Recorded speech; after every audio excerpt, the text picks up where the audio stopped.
Halo sahabat Sakawarga, selamat pagi, siang, sore, dan malam. Ketemu lagi di kanal ini. Hari ini luar biasa karena ketemu sahabat baru, Mas Anto, pendamping petani kopi di daerah Sumatera Selatan, tepatnya di Kabupaten Lahat. Dan kami berdiskusi melalui kanal Zoom via online, dan nanti mungkin akan juga bergabung teman-teman lain. Salah satunya adalah Direktur BUMDesa di Desa Singapura. Kenapa kopi, Mas Santo, kalau boleh tahu sejarahnya gimana?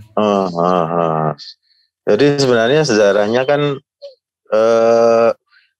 awalnya malah kalau saya dan kawan-kawan itu berangkat dari primata sebenarnya. Jadi dulu tahun 2008, 2009 kan kawan-kawan tergabung dalam kayak semacam klub pengamat primata Jogja gitu ya. Jadi kebetulan sebagian besar kawan-kawan itu kan memang dari konservasi kehutanan UGM. Itu banyak melakukan kegiatan-kegiatan survei, penelitian terkait dengan primata. Terus pada beberapa titik kita melihat bahwa ini konteks di Jawa ya. Dulu kita sudah mulai ada fokus ke Owa Jawa. Ini kebetulan kok di beberapa titik Owa Jawa kita melihat bahwa habitat Owa Jawa itu banyak yang beririsan dengan kebun-kebun kopi masyarakat gitu. Oh, dari sana ya. Oke. Iya, jadi kita melihat awalnya kita juga ragu ini nih kopi ini kayaknya ancaman deh buat primata. Konservasi primata misalnya seperti itu.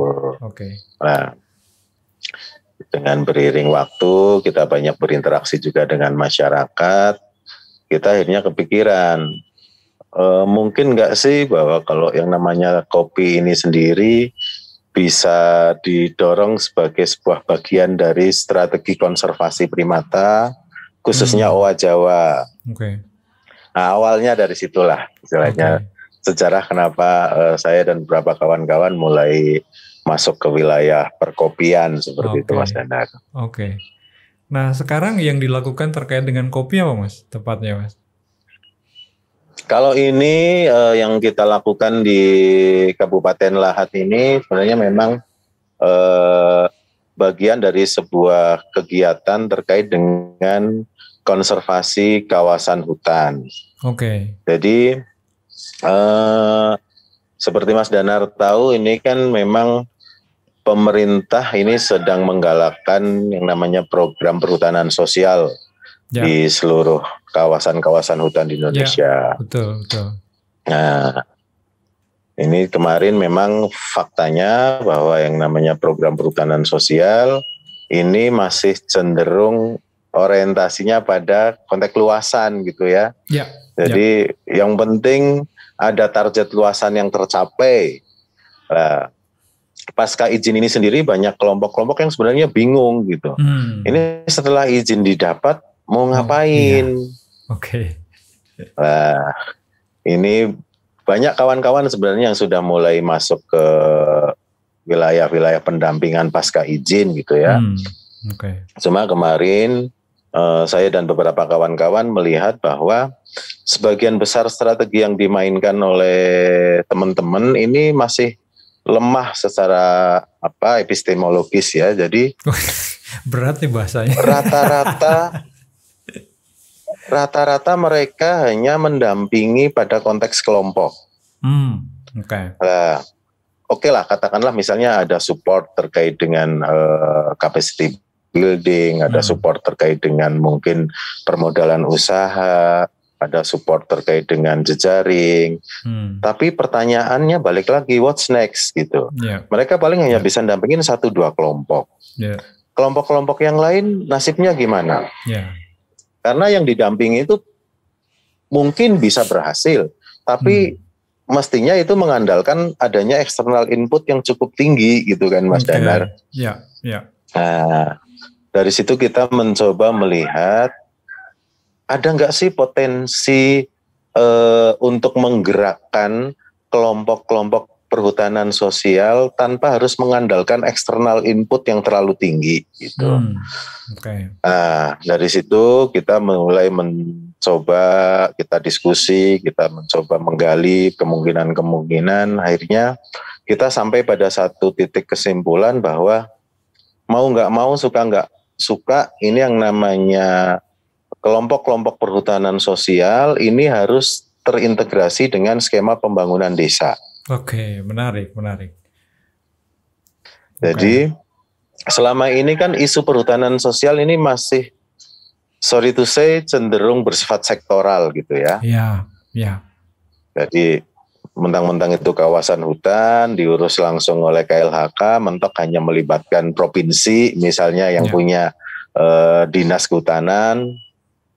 Tapi pada prakteknya setelah itu ya udah selesai begitu aja gitu ya. Nah, di sisi yang lain program ini mengabaikan keberadaan pemerintah desa, di mana sebagian besar masyarakat yang tinggal di dan mendapatkan izin perhutanan sosial mestinya harus terikat dengan secara administratif dengan pemerintahan desa. Nah, di sisi yang lain kita juga paham bahwa desa sendiri memiliki kewenangan anggaran pasca undang-undang desa gitu ya, melalui dana desa. Nah, ini sendiri kan sebenarnya dua hal yang bisa sangat sinergis kalau bisa didorong untuk disinergikan gitu ya, Mas Danar ya. Iya, betul. Nah, ini kita kemarin memang mencoba untuk mencari celah bagaimana mengintegrasikan rencana-rencana pembangunan pengembangan kawasan hutan melalui kelompok-kelompok perhutanan sosial dengan rencana pembangunan desa. Nah, ini kita awalnya akan mencoba melalui level praksis dulu gitu ya. Jadi kita memang belum mencoba ini misalnya dengan integrasi dokumen perencanaan RKU, RKT dengan RPJMDes misalnya gitu ya. Karena biasanya kan logical framework yang dipakai lazimnya seperti itu gitu. Iya. Cuma aku pengen sama kawan-kawan itu pengen nyoba. Coba deh dilakuin dulu gitu ya, secara praksisnya gitu ya, biar nanti hal-hal yang sifatnya perencanaan dan macam-macam itu nanti ngikutin gitu ya. Karena pertimbangannya waktu kita terbatas, energi kita juga terbatas, sehingga kita pengen proven dulu istilahnya pada level praksisnya. Akhirnya kita ngobrol-ngobrol keliling-keliling di beberapa desa-desa hutan yang ada di kawasan sini, dari sekitar hampir 20-an desa. Kebetulan ini yang sudah siap BUMDes. Nah, ini nanti kenapa kok BUMDes gitu ya. Kebetulan yang sudah siap BUMDesnya itu hanya desa Singapura. Nah, kenapa kok kita melirik prasyaratnya itu harus sudah ada BUMDes, Mas Danar? Jadi ini seperti yang kita paham ya, bahwa pemerintah desa sendiri seperti juga pemerintah kabupaten dan provinsi dan instansi-instansi teknis terkait ini agak kesulitan memasukkan anggaran kegiatan di dalam kawasan hutan.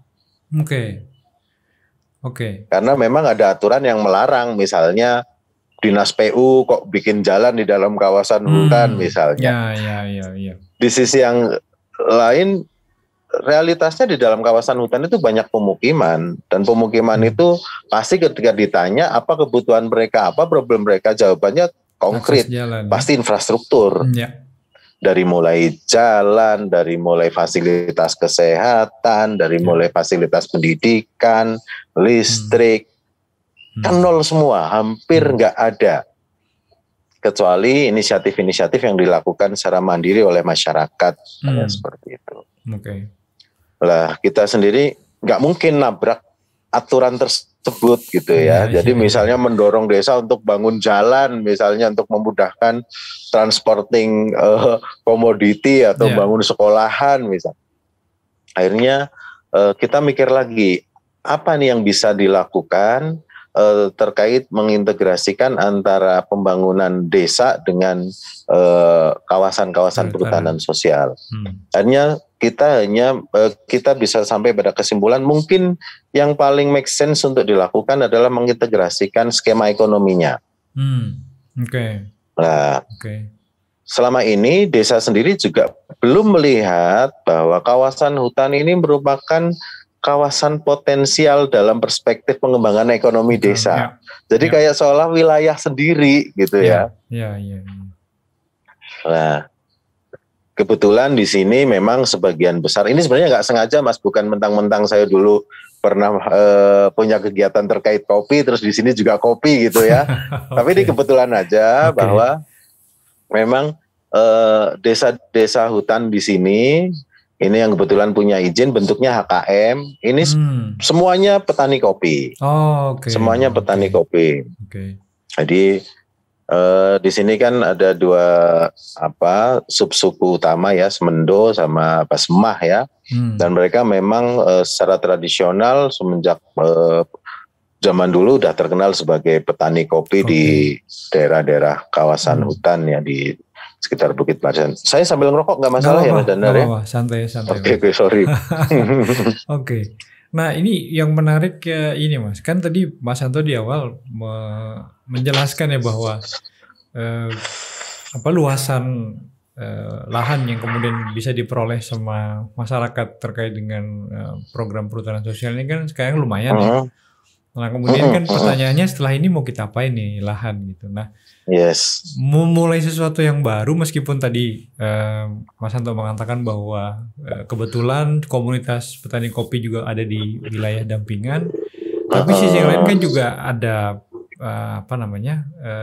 semacam tantangan ya, persoalan kewenangan pemerintah pusat, provinsi, kabupaten terkait dengan infrastruktur yang tadi Mas Anto sampaikan. Sisi yang lain juga pemerintah desa merasa bahwa selama ini kawasan hutan itu kawasan yang nggak pernah masuk ke wilayah administrasinya lah, sehingga kemudian dianggap sebagai wilayah sendiri. Nah ini mempertemukan titik tengahnya gimana Mas? Meskipun tadi Mas Anto menyampaikan bahwa ya kita mulai dulu deh dari aspek ekonominya gitu. Dari situ Mas Danar memang pada akhirnya kita mencoba untuk mencari formulasi yang kira-kira memang cukup make sense untuk dilakukan.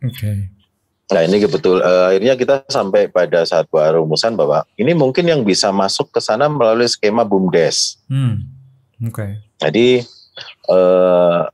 tidak ada kebijakan apapun yang melarang BUMDes untuk melakukan kerjasama dengan kelompok-kelompok perhutanan sosial. Bahkan sebenarnya pada beberapa hal itu sudah mulai didorong seperti itu.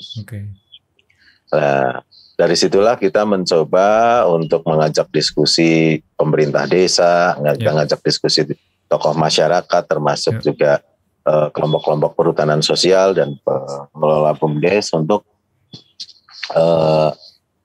mencari peluang ya, kira-kira mungkin nggak misalnya bahwa BUMDes itu bisa melakukan fasilitasi terkait dengan pengembangan ekonomi terkait dengan kelompok-kelompok HKM yang ada di desa mereka. Ini kebetulan di desa Singapura ini ada 2 kelompok HKM yang sebenarnya dari sisi wilayah sangat jauh dari desa. Cuma memang secara administratif masih masuk ke wilayah desa Singapura. Kemarin kita mencoba untuk menawarkan konsep bahwa mendorong terbentuknya kemitraan dengan petani kopi. Jadi BUMDes kita dorong untuk memposisikan diri sebagai pengelola kopi ya, istilahnya kopi petik merah, istilahnya seperti itu. Jadi pengelolaan pasca panennya gitu ya? Pasca panen, lebih pada pasca panen. Nah, di mana petani nanti akan berperan sebagai mitra yang akan menyetorkan biji kopi mereka ke BUMDes. Di mana nanti BUMDes juga punya kewajiban untuk melakukan fasilitasi pasar seperti itu. Nah, ini memang masih sangat awalan sekali Mas Danar, saya juga belum berani ngomong apakah ini berhasil atau tidak gitu ya. Tapi ketika mencoba melihat ini dari sisi sektoral komoditi misalnya, saya pikir ini juga punya kans yang bagus untuk digunakan sebagai strategi melakukan proses eskalasi perbaikan komoditi kopi di Sumatera Selatan. Oke. Jadi secara faktual Sumatera Selatan ini kan penghasil robusta terbesar nomor 1 di Indonesia. Iya, betul. Nah, tapi sampai sejauh ini tidak ada orang yang kenal dengan kopi Sumsel. Ya, robusta. Orang hanya tahu Lampung, kopi Lampung misalnya. Nah, problem itu sebenarnya selain terkait dengan problem-problem pasca panen, ini juga sebenarnya memang terkait dengan problem infrastruktur pelabuhan ya. Jadi di mana sebagian besar kopi-kopi dari Sumsel memang masuk ke Lampung karena di sanalah tersedia pelabuhan. Gudang-gudang kopi adanya di Lampung semua. Nah ini cuma memang Sumsel sendiri 2 tahun terakhir ini sudah mulai menggeliat, sudah muncul kesadaran terkait dengan pentingnya komoditi kopi, dan ini memang sudah masuk ke rancangan pembangunan pemerintah daerah provinsi bahwa pelabuhan yang ada di Sumsel ini akan diaktifkan, termasuk juga ini memang didorong untuk mengekskalasi sektor komoditi kopi yang ada di Sumsel. Nah, cuma di sisi yang lain, ketika kita melihat ini dalam perspektif supply chain gitu ya Mas ya, perubahan letak pelabuhan, pergeseran misalnya dari Lampung ke Sumsel, ini sebenarnya belum tentu memberikan profit kepada petani. Ya, keuntungannya. Iya.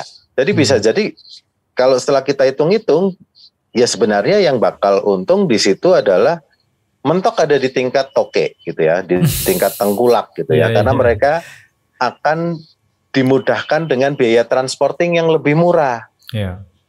Tapi apakah hal tersebut menjamin adanya perbaikan pada konteks harga di tingkat petani? Belum tentu gitu kan. Terlebih tadi Mas Santo mengatakan bahwa infrastruktur dari kelompok tani ke katakanlah misalnya di desa terdekat gitu, meskipun itu masih sama-sama satu wilayah administrasi kan masih jadi tantangan tadi ya Mas ya? Betul. Ini di lokasi HKM kita Mas, kalau mau ngangkut kopi, ini kapan-kapan kalau ada ini saya tak kirim videonya mungkin ya. Jadi ini nggak ada jalan Mas. Jadi jalannya itu ya jalur air itulah Mas. Oke. Jadi kalau mau nurunin kopi, ya itu harus pakai motor, pakai rantai itulah Mas, yang bannya dikasih rantai, motor grandong lah istilahnya di sini. Dan dari hitungan ongkos transportasi per kilo itu bisa mencapai sekitar 1.700 sampai 2.000. Per kilo. Nah ini tentunya akan menjadi beban berat untuk petani, apalagi misalnya kita akan mendorong petik merah, sektor ceri, misalnya sektor buah kopi, ini nggak bakal masuk untuk titik-titik tertentu, sehingga ini memang strateginya sebagian titik juga setornya sudah berupa green bean ya, untuk lebih menghemat biaya transportasi, di mana BUMDes nanti yang akan istilahnya ngalaih lah ya, mengirimkan tim pendamping lapangan untuk memastikan SOP dan prosedur teknis processing yang dilakukan secara mandiri oleh masyarakat bisa dijalankan. Seperti itu. Tapi selama ini responnya BUMDes gimana Mas Santo? Apalagi dengan Alhamdulillah sampai sejauh ini BUMDes ini kan sebenarnya juga hal yang baru ya Mas untuk BUMDes gitu ya. Jadi selama ini BUMDes kan skema usahanya lebih pada melayani penjualan pupuk untuk petani, khususnya pupuk subsidi, benih, hal-hal gitulah ya, yang istilahnya memang lebih simpel, istilahnya ambil barang jadi, didistribusikan, nerima duit, baik cash maupun cicilan gitu kan. Sedangkan ketika berbicara pasca panen kopi ini kan kita melibatkan konversi bentuk ya, dari ceri ke HS nanti ke green bean, ada proses sortasi, macam-macam seperti itulah.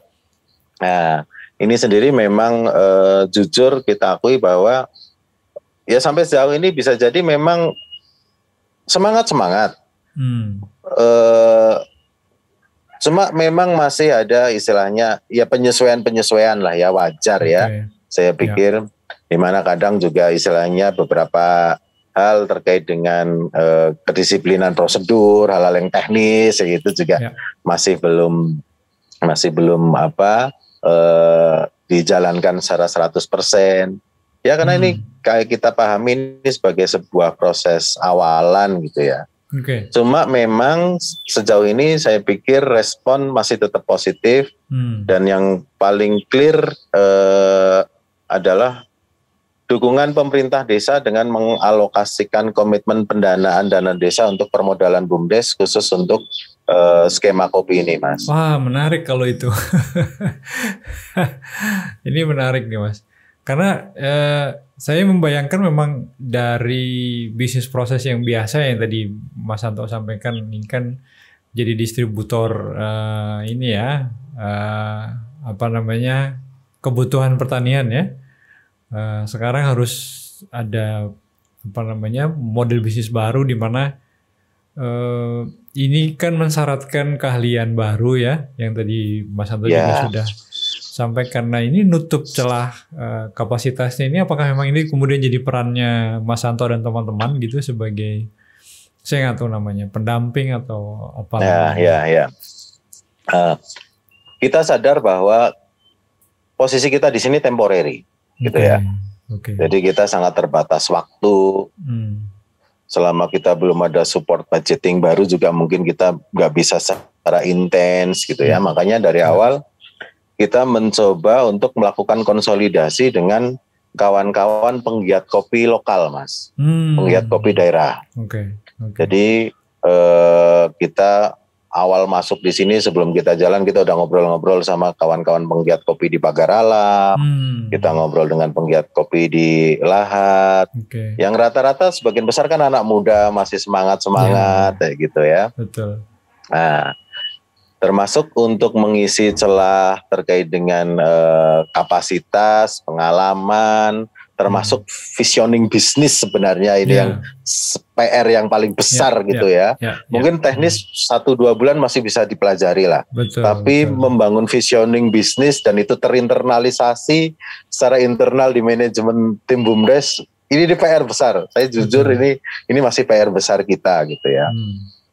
Nah, makanya kita mencoba untuk melakukan kerjasama dengan teman-teman penggiat kopi. Jadi intinya teman penggiat kopi kami selalu undang, kami selalu dorong mereka untuk melakukan kegiatan pendampingan teknis. Jadi ada kawan-kawan yang datang ke sini, istilahnya ngajarin untuk processing, ngajarin untuk roasting. Ini ke depan mungkin kita mau ada, desa juga mau mengadakan alat roasting juga. Termasuk kita secara bareng-bareng mencoba untuk melihat strategi pengembangan kopi melalui BUMDes ini tidak hanya eksklusif milik Singapura. Jadi kita sendiri sedang mendorong kawan-kawan penggiat lokal ke depan untuk bisa mereplikasi strategi ini, Mas. Karena sebagian besar kawan-kawan ini semangatnya gede. Mereka juga sebenarnya sudah punya pengalaman. Pasar sedikit-sedikit mereka juga sudah mulai terbentuk lah ya jaring pasarnya. Cuma selalu problemnya adalah ketika berbicara kuantitas barang.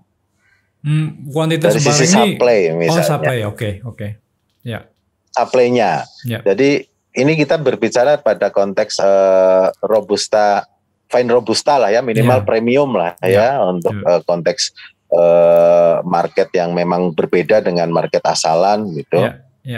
Kawan-kawan rata-rata memang sudah mengerjakan, tapi rata-rata per tahun misalnya mereka hanya mampu ngerjain katakanlah 1-2 ton gitu kan. Ini ketika mereka sebenarnya bisa didorong untuk berjejaring dengan desa, mendorong desa untuk mengelola kopi yang ada di desanya melalui BUMDes, dan mereka melakukan proses pendampingan di situ. Nggak usah ngomong-ngomong banyak, Mas. Misalnya katakanlah di 2 kecamatan di sini, katakanlah ada 4-5 BUMDes saja yang sudah established dan itu punya produk yang standar dari sisi green bean. Aku pikir nggak masuk akal, nggak bukan hal yang mustahil gitu ya, dalam waktu 1-2 tahun kita bisa ngejar kopi kualitas ekspor dengan kuantiti yang mencukupi entah 1 kontainer 2 kontainer gitu ya. Oke. Mimpinya keren Mas. Ya tapi saya membayangkan situasinya mungkin lebih menantang ketika pandemi ini Mas ya. Atau saya nggak tahu apakah betul.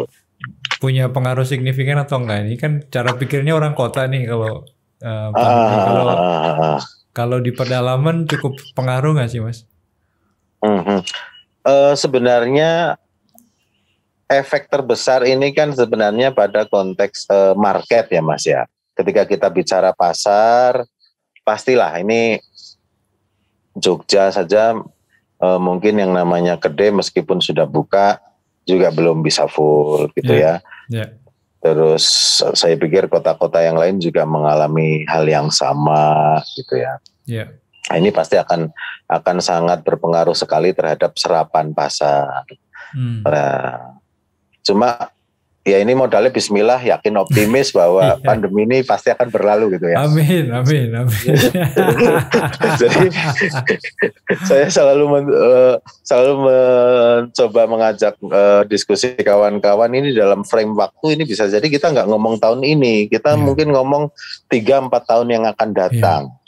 Tapi kalau kita nggak nyiapin dari sekarang, ya pas besok opportunity pasar itu sudah terbuka, orang lain yang sudah lebih siap, kita belum siap, gitu kan. Makanya ini yang coba kita dorong bahwa ya mumpung yang lain mungkin bisa jadi masih pada jalan santai, ya selagi kita mampu kita coba ya agak jalan cepet lah, mungkin walaupun belum lari gitu ya. Nah ini yang memang. Terus yang kedua ini kita juga coba untuk menyusun sebuah strategi baru gitu ya, strategi lain gitu ya. Jadi ini asumsi saya gitu ya, entah ada data yang mendukung atau tidak gitu. Tapi dari dari pengalaman saya, pergaulan saya dengan kawan-kawan yang bergerak di bidang kopi, saya melihat bahwa selama ini sebagian besar kopi kita kopi gelombang keempatnya ini ya istilahnya. Ini rata-rata kan masih eksklusif Mas.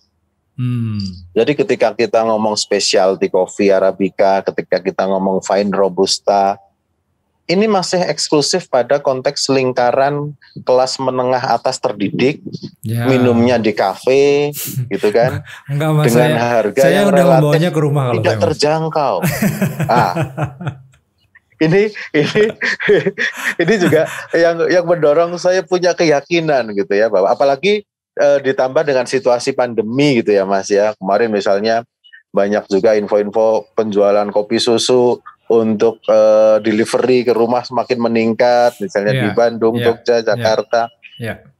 Kita optimis bahwa sebenarnya ini mungkin sudah waktunya membawa kopi yang berkualitas, tidak hanya ke kafe-kafe, tapi juga ke rumah-rumah, dapur dan kamar-kamar konsumen. Setuju, Mas. Nah, cuma di sisi yang lain, ketika misalnya kita katakanlah yang namanya BUMDes, strategi marketing juga mungkin belum punya pengalaman, permodalan juga terbatas, mau bikin branding juga istilahnya kita juga branding apa aja kita belum paham gitu kan Mas. Kira-kira ada nggak misalnya strategi yang cukup genuine yang bisa kita lakukan untuk menembus pasar gitu ya. Sejauh ini kemarin kita masih dalam tahapan diskusi-diskusi untuk mencari celah terkait dengan kopi bubuk atau roasted bean gitu ya, yang bisa kita deliver langsung ke konsumen. Nah, ini sementara sih kita masih dalam kesimpulan akhir bahwa kita tidak akan main strategi kemasan, karena sudah terlalu banyak orang main strategi kemasan. itu butuh modal besar, itu butuh banyak alat, butuh banyak kapasitas manajemen administrasi pencatatan barang dan uang. Betul. Ini yang bisa jadi agak sulit gitu ya untuk dibayangkan untuk bisa kita lakukan dalam waktu 2-3 bulan dalam konteks desa gitu kan Mas. Akhirnya kita sementara akan mencoba dengan strategi kopi bubuk premium jual curah dengan harga yang bersaing dengan kopi asalan. Oke. Jadi selisih harganya dengan kopi yang pada umumnya itu nggak terlalu lebar gitu. Nggak terlalu tinggi, nggak terlalu tinggi, ya. Jadi karena aku membayangkan kita punya mitra petani sendiri gitu ya. Terus mesin roasting meskipun masih sederhana, harapannya ini dalam waktu dekat kita sudah punya. Dan aku pikir kita tidak terlalu banyak invest untuk alat, strategi promosi dan macam-macam kayak gitu. Sehingga katakanlah ini orang jual kopi asalan di tingkat end user bisa jadi kalau curah bisa di harga 60 sampai 70 ribu per kilo untuk robusta gitu ya Mas ya. Saya pikir kita bisa jual fine robusta bubuk dengan harga yang sama. Nah, cuma nanti PR-nya kan sebenarnya bagaimana meyakinkan market agar mereka yakin bahwa apa yang mereka beli ini memang fine robusta. Istilahnya ini memang kopi yang dipetik merah, diproses secara benar, ada prosedur-prosedur dan QC yang cukup ketat. PR-nya kan di situ. Aku membayangin kayak orang jualan madu lah Mas. Istilahnya walaupun madu kita asli bagus, terus kita jual harganya nggak tinggi, tapi kalau orang nggak yakin orang nggak bakalan beli. Bahkan mereka akan cenderung beli barang palsu yang harganya mahal. Karena secara intuitif mereka menganggap bahwa yang mahal itu pasti bagus kan ya gitu. Nah ini juga masih jadi tantangan gitu ya Mas. Artinya mengedukasi konsumen itu juga kemudian jadi juga penting ya Mas.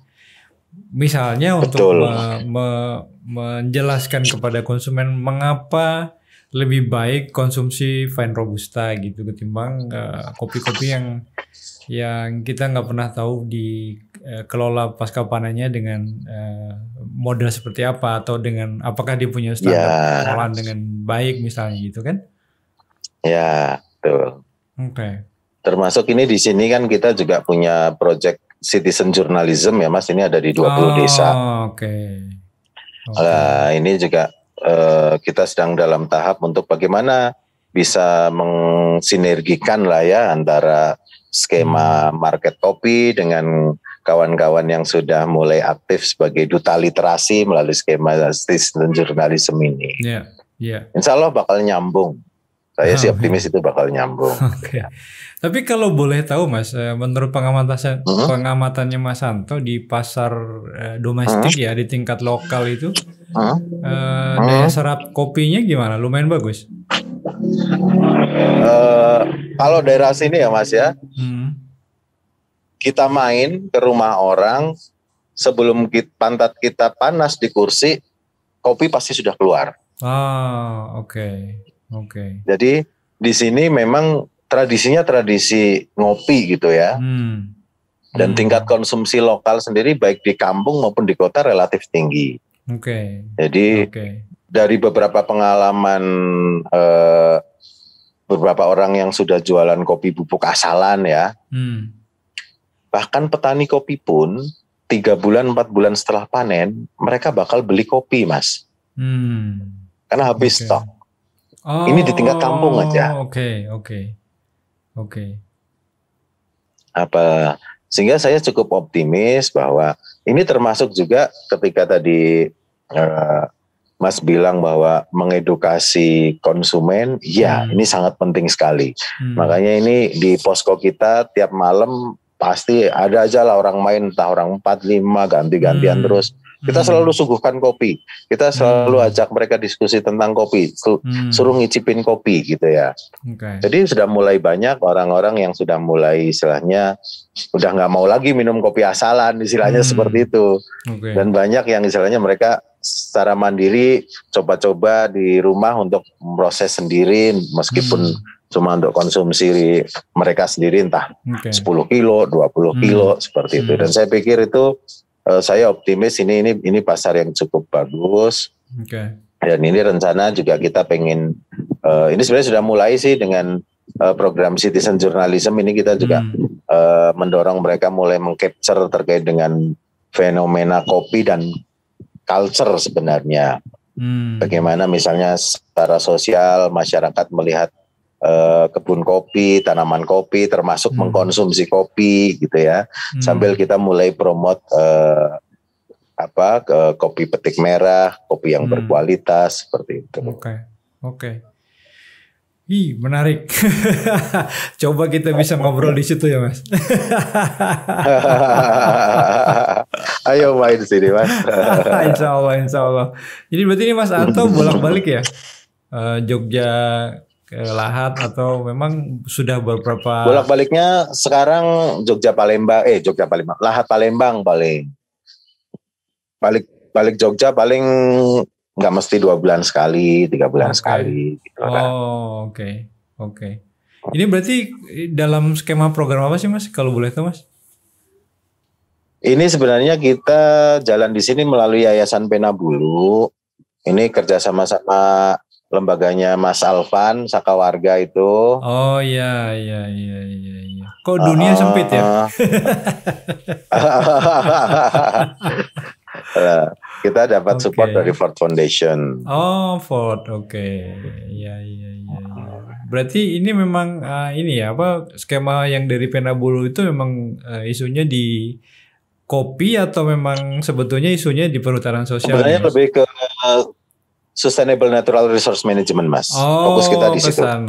Jadi perhutanan sosial ini hanya salah satu lah dari apa yang coba kita kerjakan gitu ya. Di Pena Bulunya ketemu sama siapa, Mas? Maksudnya, Mas? Di kontaknya di Pena Bulu sama siapa? Pena Bulu Jakartanya maksudnya? Iya.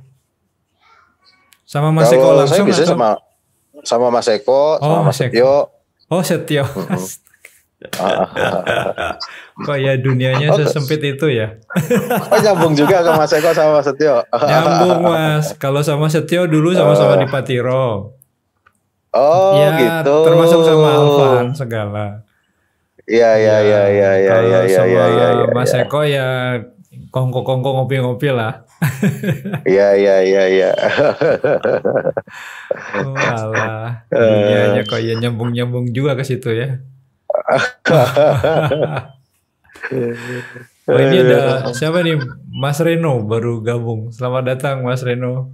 Balik ke ini nih Mas, apa yang sudah dilakukan oleh teman-teman ya Mas Santo dan teman-teman itu berarti memang selama ini lebih banyak fokus ke itu ya, bagaimana pertama tadi kan mencari satu supporting system gitu ya, agar apa yang menjadi inisiatifnya ini sustain ya, dengan BUMDesa tadi. Yang kedua adalah capacity building ya, bagaimana teman-teman di BUMDesa mulai punya keahlian dan juga pengetahuan terhadap bisnis proses yang memang dimasuki ya, karena ini bisnis proses yang baru. Nah, sebenarnya pengen saya juga tahu itu mungkin nanti nanti nama Pak Direkturnya siapa, Mas? Bang Ridi Wansah. Oh, Ridi ya. Nanti mungkin kalau Bang Ridi sudah bisa gabung bisa nambahin ceritanya. Tapi awalnya gimana Mas responnya teman-teman BUMDesa ini ketika gagasan ini diintrodusir ke mereka? Sebenarnya awal pasti ada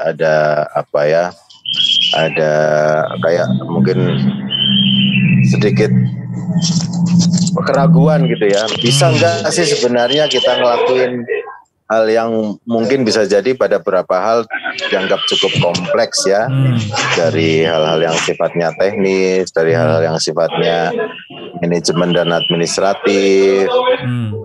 Ya, cuma memang dengan diskusi-diskusi yang cukup intens, termasuk juga dukungan yang cukup kuat secara politik dari Kades, akhirnya ya udahlah, Bismillah, kita coba jalan gitu ya. Meskipun mungkin dari sisi skala, volume ini masih sangat kecil gitu ya. Karena Mas bayangin lah, istilahnya untuk 2 kecamatan ini produksi kopi per tahun itu bisa sekitar 2.000 ton. Wow, oke. Sedangkan BUMDes ini hanya target tahun ini kita baru mengelola paling sekitar 4-5 ton. Jadi masih belum apa-apa gitu ya Mas ya. Dibanding memang potensi yang ada gitu ya. Oke. Tapi memang bahwa pada awalnya ada keraguan, ada kegamangan pasti. Tapi ya pelan-pelan lah, ini kita tetap sambil saling menguatkan bahwa ini make sense untuk dilakukan, ini bisa kita lakukan, dan ini punya peluang untuk sustain dan punya peluang untuk direplikasikan atau di scaling up gitu ya dari sisi volume. Seperti itu. Oke. Terima kasih Mas Anto. Ini kayaknya Bang Redi sudah berhasil nih audionya. Boleh ikut berbagi cerita Bang Redi, bagaimana cerita awalnya ini teman-teman di BUM Desa bisa paling tidak di awal mulai bersepakat lah ya, mau jalan bareng nih sama Mas Anto dan teman-teman gitu untuk masuk ke wilayah bisnis baru ya, yaitu pengelolaan kopi. Silakan Bang Redi. Kayaknya di unmute dulu deh Bang. Masih di mute itu kayaknya speaker mic-nya. Halo. Oke, ya, siap. Oke.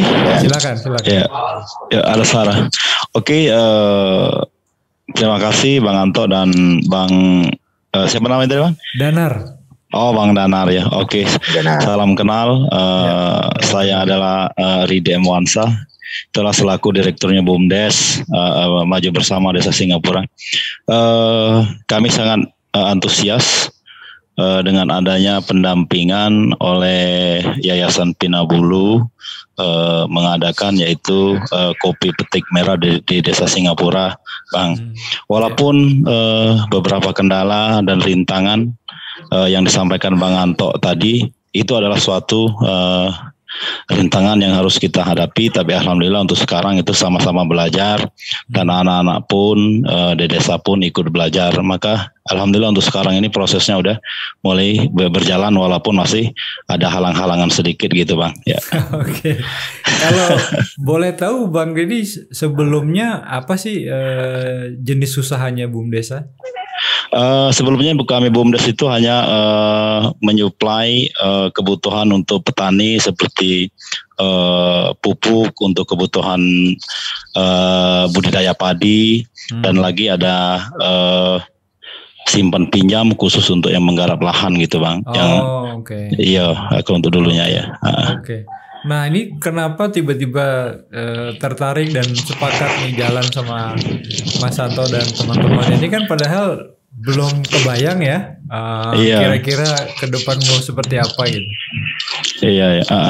Jadi karena tertariknya dengan bisnis yang satu kopi petik merah ini, karena saya lihat itu warga di sini Bang rata-rata potensinya itu mereka di kopi. Nah jadi mereka itu kan banyak selama ini kopi itu hanya dijual ke tengkulak asal nggak paham bagaimana penggunaan kopi yang baik dan juga bagaimana supaya untuk meningkatkan mutu kopi dan berkualitas untuk meningkatkan ilmu dalam meningkatkan ekonomi untuk rumah tangga gitu Bang. Jadi antusiasnya semangatnya di situ. Jadi alhamdulillah dari pihak Pinabulu pun membina kami. Dan untuk saat ini itu semuanya dengan proses alhamdulillah sudah berguyur Bang walaupun masih bertahap-tahap.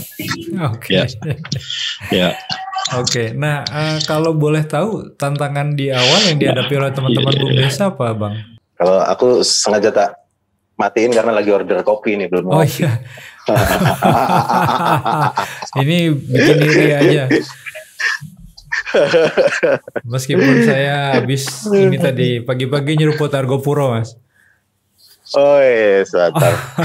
Aku pernah dapat Argopuro tapi udah lama, mungkin 3-4 tahun yang lalu apa ya. Iya. Cuma sayang saya dikasihnya ground. Saya kan udah biasa beat ya. Gitu saya jadi nggak bisa ngolah seperti yang saya mau. Ya udah ditubruk aja. Jadi Bang Redi kok tiba-tiba menghilang? Nggak tahu, ini mungkin sinyalnya bermasalah. Iya, bisa jadi. Sambil nunggu ya Mas, kita ngobrol-ngobrol santai lagi Mas ya. Saya ini juga sebetulnya kan kalau sini knalpotnya kenceng-kenceng. Iya, nggak apa-apa. Saya berubah pola konsumsi kopi itu juga belum lama sih Mas Anto. Jadi lebih banyak dipengaruhi oleh teman-teman di kantor dulu ya. Ketika saya gabung di salah satu proyeknya USAID, terus kemudian teman-teman di kantor tuh minumnya kopi yang sudah apa ya namanya model drip lah ya, V60 gitu. Meskipun dulu kafe lah ya, kita kantor di Sudirman gitu kan gaya hidupnya kayak gitu. Terus saya baca buku, lihat YouTube. Kebetulan di NGO di Jakarta kan juga sedang ada arah atau gelombang ya apa namanya perubahan pola minum kopi, sehingga sebagian besar kantor teman-teman itu juga menyediakan alat seduh dan penikmat kopi yang memang dia sudah bisa mengapresiasi Robusta.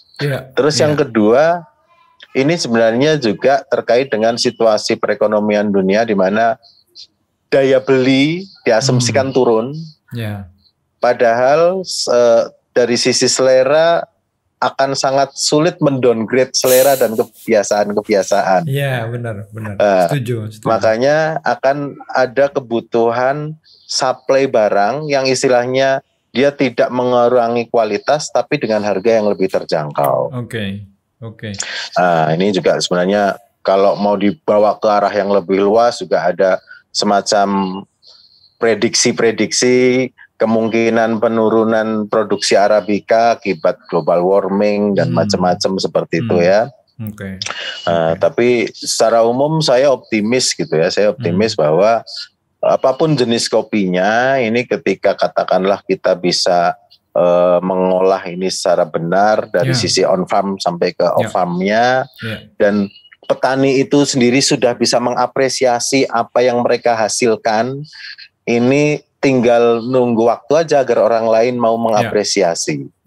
Jadi saya pikir pasar ini akan tergantung juga pada seberapa besar petani bisa mengapresiasi produk mereka sendiri. Mungkin seperti itu Mas. Iya, menarik Mas. Memang kalau diletakkan dalam perspektif yang lebih positif gitu ya, di tengah tantangan-tantangan tadi yang sudah sama-sama kita diskusikan, nampaknya ini justru waktu yang mungkin lebih pas ya bagi teman-teman untuk katakanlah membuat semacam inkubasi bisnisnya gitu ya, sehingga nanti begitu ini settle, pasar sudah mulai terbuka, situasi sudah mulai beranjak normal, serapan market sudah semakin besar, teman-teman sudah punya fondasi yang cukup kuat, kira-kira gitu kali ya Mas Anto ya?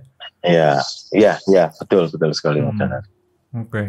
Nah, yang terakhir saya pengen tanyakan ini Mas, saya nggak tahu ya apakah kebiasaan teknik seduh di kedai kopi itu juga pengaruh pada komoditas tertentu ya atau jenis gitu. Saya punya asumsi begini, kalau kopi yang diseduh ala-ala Melayu gitu ya, maksud saya Melayu itu dari ujung Aceh sampai ujung Sumatera itu kan kira-kira mirip ya, termasuk kalau kita lihat di komunitas-komunitas Tionghoa gitu, kedai kopinya, itu kan rata-rata Robusta tuh Mas yang digunakan ya. Kita lihat ada Kongji, ada Kopi Tiam, lalu ada Aming misalnya yang di Pontianak itu kan rata-rata Robusta. Nah, Saya berasumsi di Sumatera sebagian besar teknik seduhnya begitu. Nah itu pengaruh nggak sih Mas terhadap sebetulnya potensi serapan pasar terhadap Robusta? Ini juga sebenarnya hal yang cukup menarik, Mas Danar. Jadi saya pikir ini kan pada banyak hal kopi, perkembangan kopi termasuk sampai ke teknik seduhan, bentuk kedai, bentuk kafe. Ini kan kita masih sangat western banget gitu ya acuannya gitu ya. Iya, setuju. Jadi kita kayak belum pede untuk memunculkan sesuatu yang orisinil punya kita sendiri. Atau misalnya dari sesuatu yang tradisional itu kita tumbuhkan sesuatu yang baru, yang istilahnya masih punya sambungan historis gitu ya dengan apa yang sudah mereka punya gitu ya. Nah, ini memang kita belum melangkah sejauh itu, Mas Danar. Cuma beberapa kali kita sempat diskusi dengan beberapa penggiat-penggiat kopi lokal bahwa bisa nggak sih misalnya kita meng-create terutama kawan-kawan yang barista meng-create menu-menu yang sebenarnya akrab dengan lidah lokal gitu ya. Misalnya entah itu memanfaatkan rempah, itu memanfaatkan gula merah, gula aren. Atau misalnya kalau perlu ke depan kita bikin kompetisi-kompetisi yang nggak harus kompetisi V60 gitu ya. Tapi misalnya kompetisi kopi saring misalnya. Hal-hal seperti itu. Tapi saya sangat sepakat bahwa sebenarnya pada beberapa hal di balik gemerlap pertumbuhan kesadaran konsumsi kopi baru, kita itu kayak semacam kehilangan cantolan historisnya. Jadi seolah-olah penikmat kopi generasi baru ini nggak punya runutan sejarah yang jelas dengan bagaimana bapaknya, kakek moyangnya mengkonsumsi kopi. Iya betul. Baik dari sisi jenis, baik dari sisi metode seduh. Ya walaupun kita ngomong itu preferensi personal ya, tapi saya pikir kan itu juga sesuatu yang bisa dibentuk dan dibangun. Betul, setuju.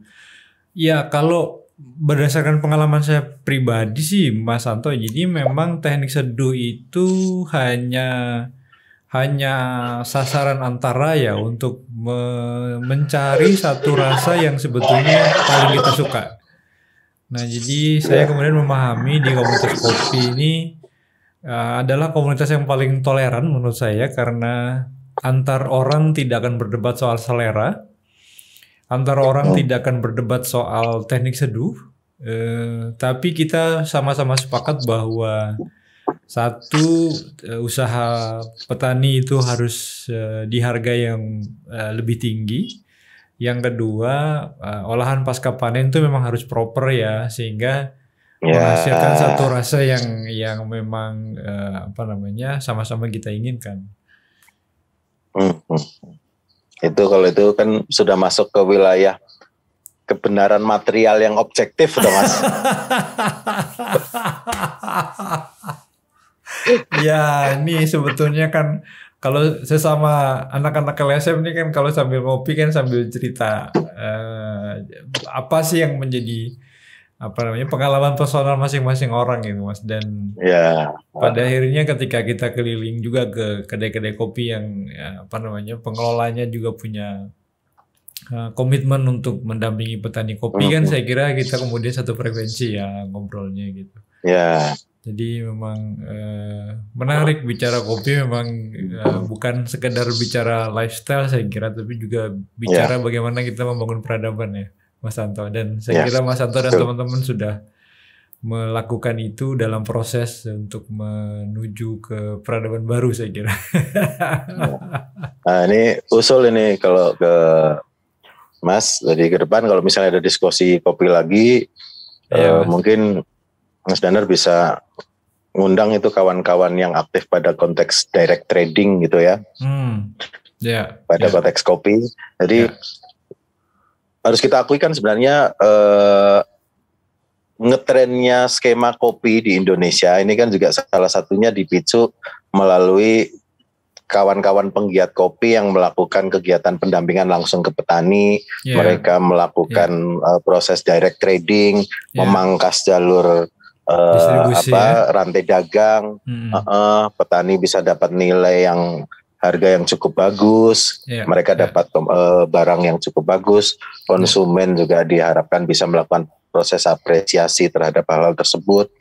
Cuma pertanyaan saya, setelah katakanlah 4-5 tahun kita melewati, mungkin lebih lah, mungkin sekitar 8 tahun sampai 10 tahun skema-skema direct trading itu dilakukan oleh kawan-kawan penggiat kopi, apakah itu cukup gitu ya? Ada nggak strategi ke depan? Karena yang jadi catatan kan sebenarnya direct trading ini hanya melibatkan masih sebagian kecil petani. Betul. Nah, petani yang lain itu akan seperti apa? Kita punya strategi enggak sebenarnya untuk bisa katakanlah melakukan proses eskalasi, scaling up, termasuk bagaimana melibatkan lebih banyak petani, dan apakah direct trading itu sudah cukup sebagai satu-satunya alternatif strategi? Usul aja Mas, usul. Oke. Ini memang ngobrol sama anak LSM ini susah ya. Kita ngomongin kopi ujung-ujungnya advokasi. Oke, tapi menarik Mas Anto, terima kasih banyak ceritanya luar biasa. Mudah-mudahan nanti kita bisa ngobrol lagi untuk melihat hasil ya yang sudah didapatkan oleh teman-teman ya Mas Anto, BUMDes di Desa Singapura tadi ya, dan tentu komunitas kopi di wilayah desanya. Sekali lagi terima kasih Mas Anto, sukses terus dan sehat. Sama-sama Mas, siap. Dan terima kasih juga. Yuk.